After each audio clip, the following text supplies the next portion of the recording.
Okay, so here goes. This is your friendly how to do a bedroll lesson, and hopefully all the scouts have got all the stuff that they need. Earlier on we sent you out a link for a ground sheet. This is the ground sheet, and as you can see we've got Bailey written all over it. Please don't just label your ground sheet in one corner.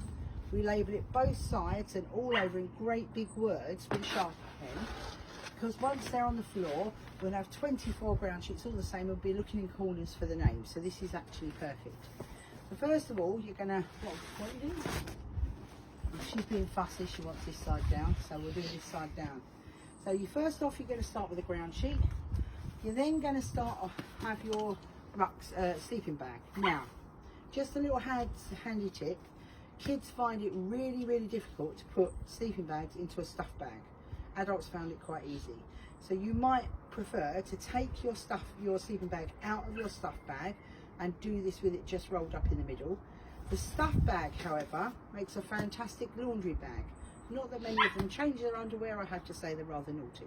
But we can use that as a laundry bag if you want to.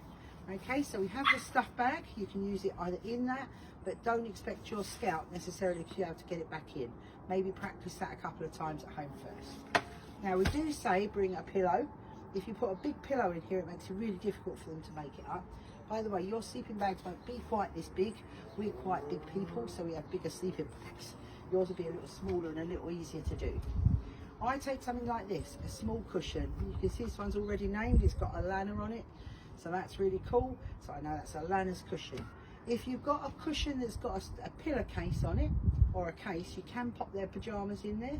Otherwise, we'd put the pyjamas on top. Sorry, no views of my pyjamas, that's not allowed. My Winnie the Pooh pyjamas are upstairs and I forgot to bring them down. But I would put my Winnie the Pooh pyjamas on there. So then the last thing is your camp blanket. Now we've just borrowed this blanket to show you for demonstration purposes. So I'm going to put my blanket and my pillow there and my sleeping bag, and we're going to hope this works. So you work in pairs. The scouts will work in pairs during the camp to do this. You can't do it on your own really. What you're going to do, oh, I didn't show you, sorry, before we start, the last thing we needed, apologies, is a piece of rope. Now I've got this white rope. I don't normally use this one, I have to say, but it was the first one I come across in the garage. What you want is sash cord, or a white rope as thick as this. Can you see how thick it is? It's almost as thick as my finger. I don't want skinny string, nor do we want that horrible blue nylon rope that cuts their little hands when they're trying to do it, and also frays at the end and becomes an absolute trauma. So you need a proper piece of rope. Even if you've got an old skipping rope and you cut the handles off, that'll do it. But it has to be about 3 meters long. Now as you can see with my rope, I know this is my rope because I coloured it. Okay, I've got 5 stripes of blue on the end of my rope that I did with a Sharpie pen. Get the kids to just colour in their ropes or make a pattern that they know is theirs. Because again, we will have 24 pieces of rope and we won't know whose is who. Now if you want to come to a closer peek, we need to make a loop in the end of this rope. So what I'm going to do is put 2 together like that. And I'm literally going to make a circle, pop that through, and I have a loop. I'll just do that once more, just so you can see, although you could have recalled. So you just lay the rope next to each other, make a loop of the rope, pop that little bit through, and it's given me a nice loop on the end. Okay, and we're going to use that in a minute. So we gather up our ends, and actually we're going to twist this round because it's just a bit easier for us to do, because we're not going to be able to reach each other. And we put the 2 edges together, and then as a pair, we're going to roll towards you, Alana. We roll as tightly as we can all the way down. Why do we roll it and not fold it? Because water can't go through the rolls. So this is waterproofing our bedding. So if it rains at camp and our bedding's on the floor, it can't possibly get wet. So it's harder to go back. It is hard. And actually, it's nice if it's on a sunny day and your ground sheet is nice and soft then. So now I get my rope with my loop. I'm going to tuck it underneath the middle of this thing. Whilst your friend's holding this. Yes.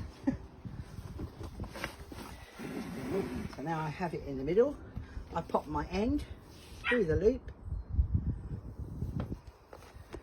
and it's a rocking motion. So I lift it towards my partner and back towards me. Towards my partner, back towards me. Now, to stop that going anywhere, I'm going to just put my foot on it. Your partner can hold it, but I normally put my foot on it. It's quite easy. It's not going anywhere. Now, the ends are similar. A bit like a Christmas parcel. Fold the corners in first. Sorry, Harry wants to come and play, but we're not letting him. That's what that noise is. And can you see I'm rolling the end just the same? Because again, water won't go around corners. Now, without letting the tension go, I pick this up.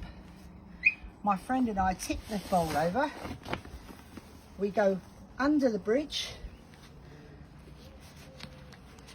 Sorry, we go over the bridge and come back under it. I'm so sorry, I made a mistake there. I'll do that again for you. Can you see I've gone over the rope, under the rope, and now I'm putting it this way.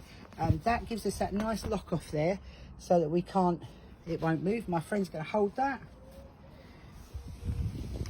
I'm going to lay that here and we're going to roll the whole thing back over. My friend would put her foot on there, I'll hold it. And once again, tuck the side in, and roll to not let the water in. Folding really isn't any good, you might as well not bother. Now I'm going to pick this up. I'll keep the tension hard, and I'm going to do exactly what I did before. So holding this tight, so it's not going anywhere, I go over the bridge, back under it, and that locks that off nicely. And then see where this cross bit is, I just tend to go over that and under it, put it tight. And I might go over that one and under it. You can see I'm just forming a sort of a knot. It doesn't matter what order you do it in, the idea is we're going to just lock it off. So now I'll just go back under this one, lock it off, and that's not going anywhere. I do have some extra rope, so we did very well there. I'm just going to tuck that under there. The good thing is I now have a waterproof seat, so anywhere I go at camp I can sit on this. You can actually throw this in a river and it'll be dry when it comes out. But the best thing is if it rains at camp and the tents have been left open or water gets into the tent, your children's bedding will be nice and safe and waterproof. That's a bedroll. It's as easy as that, and I used a really large blanket in there and quite a chunky sleeping bag, but a small pillow. That's the trick. But do pop their Winnie the Pooh pajamas in there, because that's what they need, and a little teddy if you want. That's me signing off. Any questions, give us a shout.